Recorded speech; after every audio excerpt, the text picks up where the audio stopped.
Está con nosotros Bernardo Navazo, analista de Relaciones Internacionales y profesor de la Universidad Carlos III de Madrid. Bernardo, buenos días. Muy buenos días, José Antonio. Cumbre de líderes europeos, Scholz ya la está liando por la mañana, y ojo con el movimiento de Berlusconi, que está teniendo una posición muy pro-Putin, y Meloni está diciendo ya esta mañana que no va a permitir un posicionamiento contrario a la posición común de la Unión Europea en Ucrania. ¿Se le puede complicar el movimiento de acceso al poder a Meloni y, sobre todo, puede haber un cambio si al final tiene que ceder Meloni de la posición europea con Putin? Bueno, son tensiones habituales en ciertos países que han tenido unas relaciones un poco más estrechas con Rusia. Lo hemos visto en Hungría, ¿no?, en varias ocasiones, hasta el punto de que algunos comisarios le han llegado a decir al primer ministro Víctor Orbán que no visite Moscú, que no tenga esas intimidades que está generando con él. En el caso de Italia, y sin ser yo un especialista en política doméstica italiana, sí que sabemos que hay una parte, en fin, que las transacciones comerciales, que hay una cierta complicidad entre países. También sabemos que, a pesar de todo, Italia tiene ese perfil un tanto más atlantista y bastante comprometido con la Unión Europea, si bien es cierto que tiene ciertas disonancias internas. Así que no sé leer si realmente lo que está ocurriendo es un verdadero choque de visiones, en el sentido de que hay una visión monolítica pro-europea, pro-OTAN frente a la rusa, o si tiene que ver con excusas dentro del juego político de la formación del gobierno. Intuyo que es lo segundo. ¿Cuál es la situación? ¿Cómo es la situación en la guerra de Ucrania? Hay un cambio, sobre todo en la entrada del invierno. ¿Puede servir de estímulo para esa famosa conferencia de paz que no termina de arrancar? Bueno, que no está prácticamente en la agenda todavía. Yo creo que hemos comentado en varias ocasiones en este programa, y lo hemos percibido desde septiembre, que fue cuando se produjeron esos avances y las victorias por parte del ejército ucraniano. Y entonces estábamos hablando de que nosotros desde Occidente percibimos que Moscú y Putin escalaron, aumentaron el conflicto con movilización y con el hecho de hacer ciertas pequeñas amenazas en el uso de de armas nucleares. Luego, por otro lado, Ucrania contrarrestó o escaló a su vez, con el ataque al puente que une Crimea con Rusia, y luego la siguiente semana observamos estos sabotajes y ataques con misiles indiscriminados, que no hacían división entre combatientes y civiles. Así que, por alejarnos un poco del fragor de la batalla, nunca mejor dicho, y entender esto de manera un poco analítica, lo que vemos es una escalada. Son dos partes dentro de un conflicto, cada una de las partes ahora mismo trata de aumentar la presión que ejerce sobre la otra. Y lo único que ocurre con estos escenarios, y lo que sabemos en teoría de relaciones internacionales o de ciencia política, es esta idea de que no hay un final aparente a la vista en este proceso de escalada, a no ser que ocurra algún movimiento estratégico. Ese movimiento estratégico puede ser la implosión de uno de los dos bandos, ¿no?, que, por ejemplo, Rusia, en este caso, pues ocurra lo que ocurrió en la Primera Guerra Mundial con Alemania, que de repente deja de aguantar en el frente, o lo mismo en el lado ucraniano, aunque no parezca que vamos por esa línea, o que a lo mejor ocurra una situación en la que hay ciertos movimientos de amenaza nuclear por parte de Rusia que son creíbles y Estados Unidos fuerza la negociación.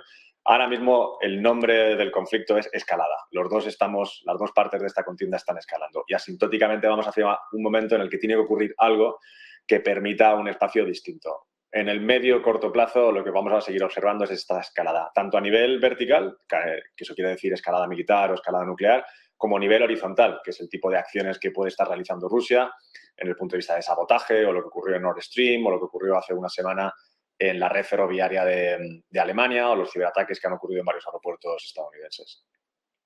China, Congreso del Partido Comunista, Xi Jinping, en esa apertura en la que habló bastante de economía, no precisamente para los jóvenes, con ese 20% de paro, pero en el que tecnología también, con esa crisis de semiconductores con Estados Unidos, y el tema de Taiwán, que esta mañana lo ha incendiado un poco más Estados Unidos con esas declaraciones sobre que tiene toda la información de que quiere invadir Taiwán antes de 2024, en el punto de mira de su agenda política, ¿no? Voy a detenerme para hacer una reflexión que en otros días hemos comentado, que es esta idea de que la geopolítica manda sobre la macroeconomía. Y ahora mismo lo que observamos es esa idea de que en esta reconfiguración, desde que dejamos que Estados Unidos ya no es el único hegemón que dicta cómo funcionan los mercados, que dicta nuestra forma de interaccionar, mercados de capitales y demás, y es el sitio en el que todos miramos, ahora de repente prestamos, y yo no sé si lo hemos notado como audiencia, prestamos extraordinaria atención a un acontecimiento que ha ocurrido 20 veces durante los últimos 70 años, pero es la primera vez que todo Occidente está prestando atención al detalle, qué se dice, cómo se dice, cuál es el informe final. Así que, de repente, China, igual que Estados Unidos durante los últimos 50 años, para todos aquellos que nos gusta la macroeconomía o nos gusta la política, es un sitio en el que todos sabemos cuándo hay elecciones, cuándo hay las de mitad de mandato y de presidenciales. Ahora con China debemos hacer lo mismo con este evento quinquenal que es el Congreso del Partido. Los mejores análisis que yo he leído hablan de 3 ideas principales que se están sacando o concluyendo de ese informe o de las primeras declaraciones, porque recordemos que el Congreso dura una semana. Fue el sábado el discurso inaugural. Esas 3 son, la primera, la política de COVID-0 parece que se mantiene por lo menos en el corto plazo. Si bien es cierto que no hay un lenguaje, no hay unas expresiones que indican que se va a mantener a pie juntillas o que hay demasiada capital político hipotecado, con lo cual uno puede imaginar, según estos analistas, que haya un cierto desfase o una cierta gradación. Segundo, con Taiwán, los analistas dicen que el lenguaje incluido sobre Taiwán en el corto o medio plazo no ha cambiado. A mí eso me suena sensato porque ahora mismo no tendría, me refiero, da la percepción de que la gran batalla de China es la reunificación con la isla podría ocurrir exitosamente dentro de 10 o 15 años. Yo, si antes del Congreso me preguntaran, diría eso. Los analistas que yo he leído que hablan sobre el Congreso, especialistas en China, afirman a que el lenguaje que aparece en el informe final del Congreso o del informe que se va a discutir en el Congreso, no hay un cambio en el lenguaje. Y tercero, y esta es la reflexión que con el invitado de antes estabas comentando, que es sigue siendo la prioridad el desarrollo económico, lo cual, según cosas que he leído, era el principal título de todos los informes de gestión desde el año 2002, pero ya aparece la consecuencia de la seguridad nacional. Y es este particular en el que, de nuevo, en momentos de conflicto y de gran tensión entre grandes potencias, la seguridad empieza a primar por encima del desarrollo económico. Y lo que vemos es que China cada vez es más consciente de los problemas que tiene con semiconductores, los problemas que tiene con su propia cadena de suministro, además de las debilidades económicas internas, sobre todo en el mercado inmobiliario que antes comentaban.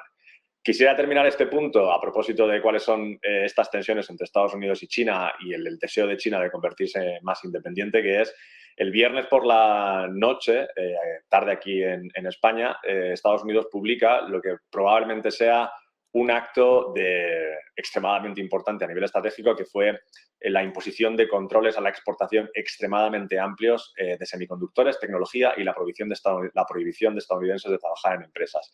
Ese elemento que fue realizado, esta acción política que fue realizada por Estados Unidos el viernes por la noche, tanto las cosas que yo estoy leyendo como lo que uno puede intuir como otras anécdotas históricas, tiene muchos visos de significar, de ser un parteaguas, de ser un punto diferente en la relación entre Estados Unidos y China y, por ende, del mundo.